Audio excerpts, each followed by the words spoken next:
কেন যে মুখটা অ্যাকচুয়ালি আমার কান্না বাঁচানো এসে সবার আগে ঝটপট করে এগুলো এত কিছু নিয়ে নিয়েছে। আর hi everyone, so welcome and welcome back to our new blog. আর এখন বাজে ভোর 3:56, মানে ভোর 4টে বাজতে যায়।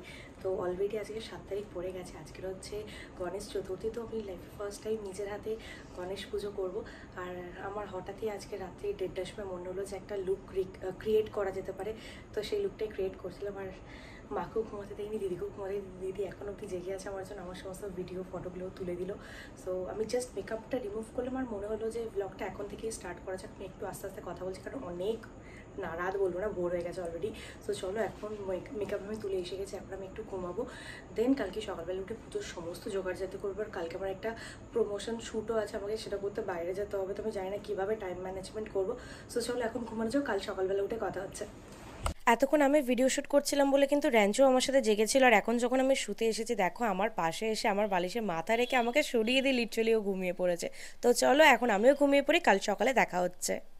Good morning guys. সো আমি ঘুম থেকে উঠে পড়েছি। আর এখন আমি বসেছি এই যে ল্যাপটপ নিয়ে, ল্যাপটপে এডিট করতে বসেছি। কারণ আজকের আমার কাছে ভিডিও ছাড়ার মতো কোনো ভিডিও নেই। আর আজকে 7 তারিখ, তো আজকেরই আমাকে এই গণেশ ঠাকুরের যে ভিডিওটা বানিয়েছি এটা আমাকে আজকেরই পোস্ট করতে হবে। এরপরে পোস্ট করলে মানে ব্যাপারটার কোনো মানে থাকবে না। তো সবার আগে ভিডিওটা এডিট করে পোস্ট করে দিই, দেন আমি উঠবো, উঠে স্নান টান করে সমস্ত কাজবাজ শুরু করবো। তারপরে কাজবাজ করে নিয়ে আমাকে আবার বেরোতে হবে, ওটা ভাবলে আমার কান্না পাচ্ছে। তো যাই হোক, চলো পরপর কাজগুলো করে নিই, তারপর তো কথা হচ্ছে। সো গাইজ, আমি ঘুম থেকে উঠে এডিটিং করে ভিডিও পোস্ট করে একদম রেডি হয়ে গেছে। এখন আমি এই টেবিলটা আনবক্সিং করলাম। এটা অনেকদিন আগে আমি অর্ডার দিয়েছিলাম, তো ঠিকঠাক টাইমে এসেছে। তো ভাবছি এর ওপরই আমি গণেশ ঠাকুরকে বসাবো। তো চলো, হাঁপিয়ে যাচ্ছে আমি, বিশ্বাস করো। এই যে পিছনে একটু হালকা করে ব্যাকগ্রাউন্ডটা রেডি করবো। আর ওদিক থেকে আমার কাজের জন্য ফোন আসছে, বলছে কখন আসবে কখন আসবে। তো আমি ভাবছি আপাতত আমি পুরো সেট আপটা তৈরি করে, মানে ঠাকুর পুজোর আর কি সমস্ত জোগাড় যন্ত্রটা করে দেন আমি বেরোবো। শ্যুটটা করে বাড়িতে এসে তারপরে শান্তি করে পুজোটা দেবো। তাহলে আমার পক্ষে পসিবল না, মানে মাথায় চাপ নিয়ে কাজ করা, মানে আমি একদম পারি না সেটা। আর আমি জাস্ট স্নান করে এসেছি, আবার আমি ঘেমে যাচ্ছি ঘামেতে। তো চলো তাড়াতাড়ি করে পুজোর জোগাড় যন্ত্রটা করে নিই। মোদকটা আমি বানাবো, মোদকটা বানিয়ে নিই, তারপরে কথা হচ্ছে। আজকের এই চুড়িদারটা কিন্তু আমি নতুন পরেছি, ডেসক্রিপশনে লিঙ্ক দিয়ে দেবো, তোমরা যদি চাও তো পারচেস করতে পারো। ওই 450 টাকা মতন প্রাইস পড়েছে মিশো থেকে।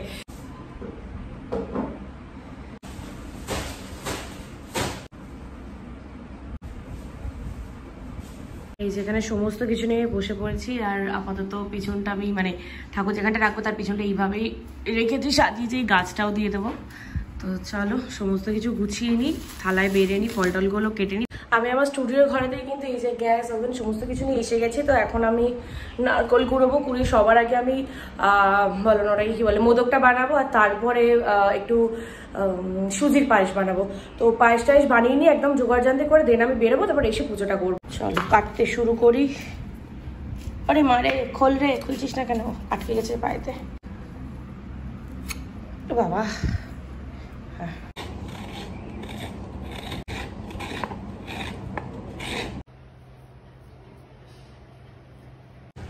প্রচণ্ড দেরি হয়ে গেছে। ওখানে আমার 2টার ভেতরে গিয়ে শ্যুট কমপ্লিট করে নেওয়ার কথা ছিল, ঠিক আছে? এখনই বাজে 1:30টা। আমি কি করব, কখন যাব, আমি কিছু বুঝতে পারছি না। এদিকে আমার পুজোও দেওয়া হয়নি। আমি কেন যে মুহূর্তে আজকের কাজটা নিয়েছিলাম, মানে আমি লিটারালি আমার কান্না বাঁচানো ভালো লাগছে না, এত রাগ ধরছে আমার। আমি কারোকে কিছু বলতে পারছি না, আর এন্ড মোমেন্টে ক্যান্সেলও করতে পারছি না। একটা যাই হোক, ভালো ব্র্যান্ডের কাজ, আর যে কোনো ব্র্যান্ড হোক আর না ব্র্যান্ড হোক, মানে কাজ লাস্ট টাইমে এসে ক্যান্সেল করার মতো মেয়ে একদমই আমি নই। চলো যা হোক করে পৌঁছে দেবার কথা হচ্ছে। এই যে আমি এসে সবার আগে ঝটপট করে এগুলো এত কিছু নিয়ে নিয়েছি। আরও কয়েকটা চেঞ্জেস হবে আমার।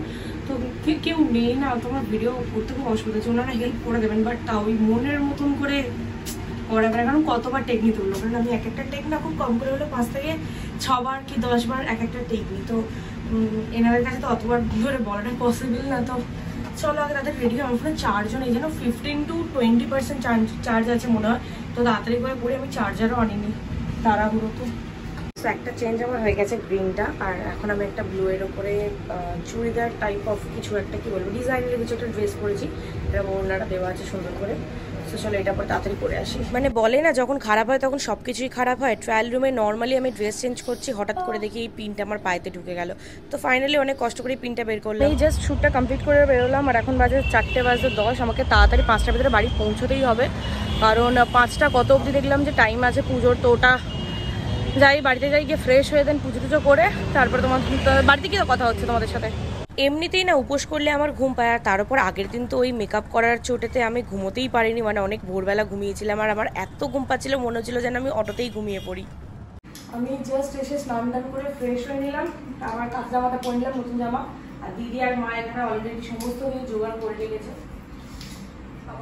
এবার শুধু তাদের করে পুজোটা করে নিই, কারণ আর বেশি টাইম নেই একদম হাতে। তো ছিটতেই তো পারছি না কি দিয়েছি, সবকিছু গণেশের থেকে বড় হয়ে গেছে। হ্যাঁ দেখো গণেশটাকে কি বৃষ্টি লাগছে, পিঙ্ক কালারের গণেশ, আমাদের পিঙ্ক।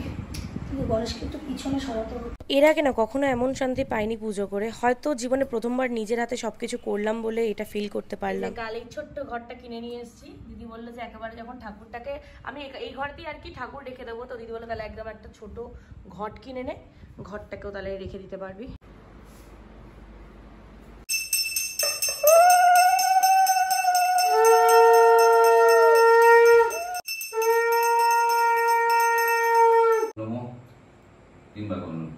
সাইডে ফেলে দিয়ে ধুয়ে নাও হাত। এদিকে কারেন্ট চলে গেছে, ঘর অন্ধকার হয়ে গেছে, দিদি আবার জানালার দরজা খুলে দিচ্ছে। আর ওইদিকে বড় বৌদি গেছে কোষাকুষি আনতে ভুলে গেছে, আর বাপি এখানে বসে বসে সমস্ত মন্ত্র বলে দিচ্ছে, আর আমরা সেটাকে উচ্চারণ করছি।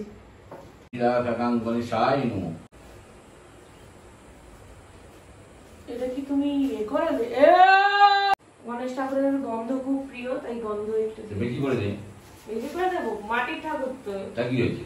ও তেল দেওয়া হয়েছে। মনের ইচ্ছা বলে একটা টাকা দে। ও একটা টাকা কোনটা? এখানটা ছিল। হ্যাঁ পরে আমার হাতে এলো। ভালো তো, নিয়ে নে, তোকে দিয়েছে, নিয়ে নে। বলো সামনে বছর বড় করে করবি। হবে, সামনের বছর অনেক বড় করে হবে।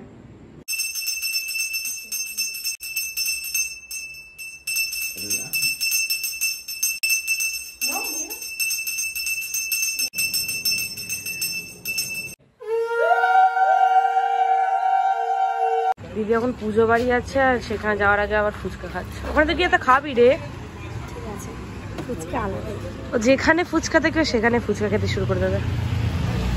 দিয়ে আমাকে যাও মুখুটি দিয়ে, ওকে বলে আমি নিজেই খাচ্ছি।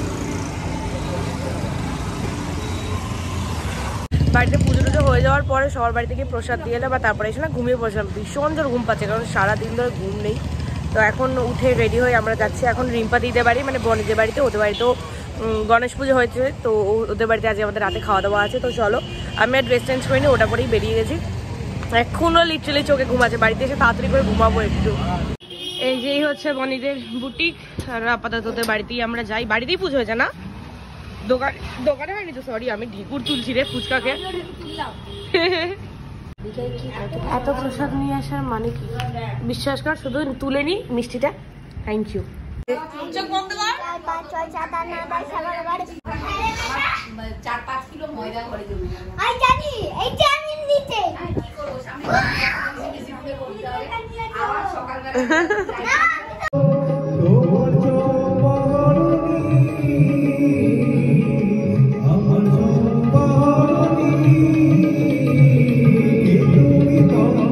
এত বছর পর চোখের সামনে রং দেখে আর নিজেকে কন্ট্রোল করতে পারলাম না। খাতাটা হচ্ছে সন্দেশের, বনি সকালের দিকে একটুখানি এঁকেছিল, আমিও একটুখানি আঁকলাম, তারপর আবার একটু রঙও করে দিলাম। খেতে বসে গেছি, আমাকে ছেড়ে বসে গেছে খেতে।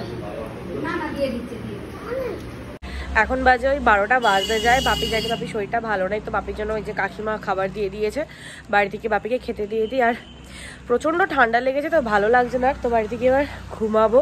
কালকে সকালবেলা আমাদের ক্লাবেতে কি আছে দিদি, ফটোশ্যুট আছে, ঠিক আছে, এবিপি আনন্দ আর ট্রেন্ডস থেকে মিলিয়ে একটা কিছু ফটোশ্যুট টাইপের করছে, তো ওখানে আমরা যাবো। শাড়ি ছাড়া সব কিছুই পরতে পারি, তো দেখা যায় কালকে কি পরি। সো কালকে ব্লগটা আলাদা করে আসবে, তো এই ব্লগটা কেমন লাগলো অবশ্যই জানিও, ভালো লাগলে সাবস্ক্রাইব করে দিও। Tata, by.